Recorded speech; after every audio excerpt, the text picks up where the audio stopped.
milliarder af år siden var hele vores planet dækket af hav. Derfor kalder vi den for den blå planet. Nu er kun 2/3 dækket af hav.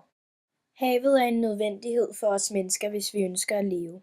Uden havet vil vi ikke have noget liv på jorden. Vandet bevæger sig i et uendeligt kredsløb. Fra overfladen af vandløb, søer og havet sker der fordampning. Vi kender det som skyer. Når skyerne er blevet tilpas tunge, falder dampen ned i form af regn og sne. En stor del af det vand vil fordampe igen. En anden del af vandet vil blive optaget i diverse planter. Det sidste vand vil løbe ned i grundvandet. Det var meget kort fortalt om vandets kredsløb.